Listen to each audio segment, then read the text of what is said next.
Praise the Lord. இந்த ஜனவரி மாதத்தில் 25ஆம் தேதியாகிய இந்த ஞாயிற்றுக்கிழமையின் காலை வேளையில் தெய்வ சமூகத்தில் வந்திருக்கிற ஒவ்வொருவரையும் கர்த்தர் தாமே ஆசீர்வதிப்பாராக.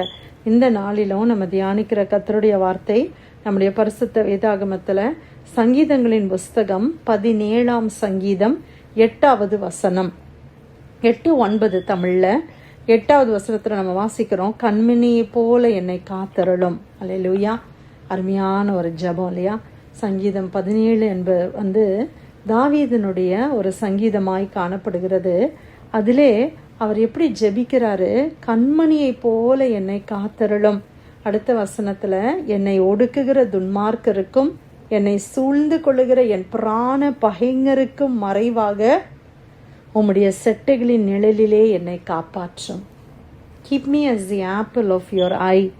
Hide me under the shadows of your wing. இங்கிலீஷில் நம்ம தியானித்தோம். எவ்வளோ அருமையான ஒரு ஜெபம். கண்மணியை போல என்னை காத்தருளும், உம்முடைய செட்டைகளின் நிழலிலே என்னை காப்பாற்றும். செட்டைகளின் நிழலிலே என்னை காப்பாற்றும். அல்லேலூயா. கண்மணியை போல ஆண்டவரே நீங்கள் என்ன காத்தருளுங்கப்பா. ஆண்டவருடைய பிள்ளைகளை கர்த்தர் கண்ணின் மணியை போல காத்தருளுகிற தேவன். கண்மணியை நம்மளால் தொட முடியுமா? தொடவே முடியாது. இமைகள் என்ன செய்து அப்படியே நம்மளை அறியாமல், நம்ம திங்கே பண்ண வேண்டாம், அப்படியே டக்குன்னு அந்த இமைகள் உடனே மூடிடுது. கண்மணியை யாரும் தொட முடியாது. நம்ம டக்குன்னு லேசாக அப்படி கண்ணுக்கிட்ட கை போனாலே உடனே அந்த இமைகள் அப்படியே மூடி அந்த கண்மணியை அது காத்து கொள்ளுகிறது. ஆண்டவர் இவ்வளோ அழகா நம்ம உடம்பெல்லாம் படைச்சிருக்கிறாங்க, எப்படி பாதுகாத்து வச்சிருக்கிறாங்கல்ல ஒவ்வொன்றையும். அந்த மாதிரி தாவீது ஜெபிக்கிறாரு, கண்மணியை போல ஆண்டவரே நான் உங்களுக்கு கண்மணியை போல இருக்கணும்ப்பா, நீங்கள் என்னை காத்திருளுங்க. தாவீதை குறித்து பார்க்கும்போது அவர் மேய்ப்பனாக இருந்த நாட்களும் சரி, ராஜாவாக இருந்த நாட்களும் சரி, ஒரு யுத்த வீரனாய் காணப்பட்டார். நம்ம பிரச்சனையை கண்டு விலகி ஓடுவோம். ஆனால் தாவீது எப்படிப்பட்ட மனுஷன்னா, பிரச்சனையை கண்டு அந்த பிரச்சனையை நோக்கி ஓடுகிற மனிதன் போல தான் தாவீது இல்லையா? ஆனால் எந்த சூழ்நிலையிலையும் கர்த்தருடைய பாதுகாப்பை அவர் ஜெபித்து பெற்றுக்கொண்டதை இதில் பார்க்குறோம். ஆமே. நம்ம கூட இதை ஒரு ஜெபமாக சொல்லலாமா? நீங்கள் மோஸ்ட்லி நிறைய பேர் சின்ன பிள்ளைங்களுக்கு முதல் வசனமாக இந்த வசனத்தை தான் நம்ம சொல்லி கொடுப்போம்ல தமிழில். கண்மணியை போல என்னை காத்தருளும் அப்படின்ற வசனத்தை முதல்ல நம்ம சொல்லி அந்த பிள்ளைகளுக்கு வசனங்களை சொல்லி கொடுக்க ஆரம்பிக்கிற நாட்களில் இந்த மாதிரி சின்ன சின்ன வசனமாக நம்ம சொல்லுவோம். ஆனால் இன்றைக்கி நமக்கு அது எவ்வளோ அருமையான வார்த்தையாக இருக்குது. கண்மணியை போல என்ன காத்தருளுங்கப்பா, உம்முடைய செட்டைகளின் நிழலிலே என்னை காப்பாற்றும். கர்த்தருடைய செட்டைகளின் நிழல், ஆண்டவருடைய செட்டையின் நிழல் நமக்கு பாதுகாப்பை கொடுக்கிறது. அதில் வைத்து தேவன் நம்மளை காப்பாற்றுகிறார். இந்த வசனத்தில் நம்ம வாசித்தது மாதிரி நாங்கள் அந்த வசனத்தில் நம்ம வாசித்தது போல, என்னை ஒடுக்குகிற துன்மார்க்கருக்கும் என்னை சூழ்ந்து கொள்ளுகிற என் பிராண பகைஞருக்கும் மறைவாக. அப்போ நம்ம அநேகர் ஒடுக்குகிறார்கள். எத்தனையோ பிராண பகைஞர்கள் நம்முடைய லைஃப்பில் இருக்கிறாங்க.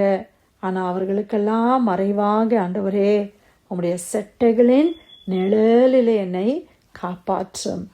தேவனுடைய செட்டையின் நிழல். யோசித்து பாருங்கள், நம்ம எல்லாரையும் கர்த்தர் அப்படி தானே வைத்திருக்கிறார். நம்ம எல்லாரையும் ஆண்டவர் அவ்வளோ ஒரு பெரிய தெய்வீக பாதுகாப்பை கர்த்தர் கொடுத்திருக்கிறார். அல்லேலூயா. எப்பெல்லாம் நமக்கு ஆபத்துன்னு நம்ம நேரிடுகிறதுன்னு யோசிக்கிற நேரங்களில் நம்ம கூப்பிட்றதுக்கு முன்னால் ஆண்டவர் நமக்கு உதவி செய்து நம்மளை பாதுகாக்கிற தேவனாக இருக்கிறார். நம்ம இவ்வளோ இடத்துக்கு ட்ரைவ் பண்ணுறோம், போகிறோம், வர்றோம், வீட்டில் இருக்கிறோம் இல்லையா? எவ்வளோ காரியங்கள், எத்தனையோ சம்பவங்கள் எல்லாம் நம்ம நியூஸ் பேப்பரில் வாசிக்கிறோம். எத்தனையோ காரியங்கள் நடக்குது. ஆனால் தேவன் நம்மளை எல்லாம் எவ்வளோ பாதுகாப்பாக வச்சுருக்குறாங்க. ஒரு குழந்தைய அவங்க அம்மா அப்படியே தோள் மேலே அப்படி மார்போடு அரவணைத்து கொள்ளும்போது அந்த பேபிக்கு அப்படி ஒரு சேஃப்டி இல்லை, அப்படி ஒரு பாதுகாப்பு இருக்குது. அப்படியே அது எதையுமே யோசிக்காமல் அப்படி நல்லா தூங்குறத நம்ம பார்க்குறோம்.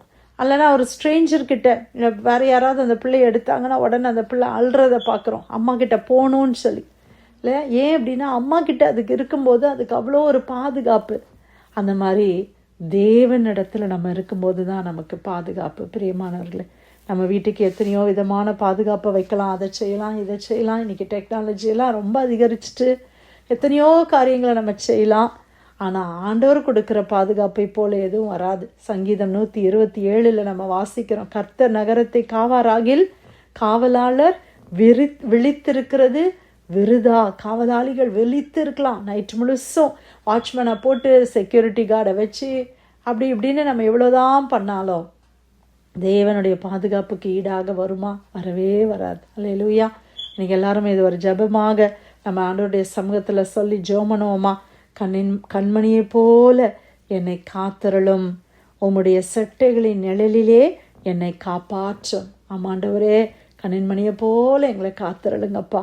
உங்களுடைய செட்டைகளின் நிழலில் எங்களை மறைத்துக்கோங்கப்பா. எத்தனையோ விக்கினங்களப்பா, எத்தனையோ ஆபத்துக்கள், எத்தனையோ காரியங்கள் எங்களுக்கு தெரியாமையே ஆண்டவர் எத்தனையோ நடக்குதுப்பா. எவ்வளோ காரியங்கள், அதுக்கெல்லாம் எங்களை விலக்கி நீங்கள் பாதுகாத்து கொள்ளுங்க ஆண்டவரே என்று சொல்லி ஆண்டவர் கொடுத்த நல்ல வார்த்தைக்காக தேவனுக்கு நன்றி செலுத்தி இந்த பிரேயர் லைனில் வந்திருக்கிற யாராவது நம்ம ஜெபிக்கலாமா?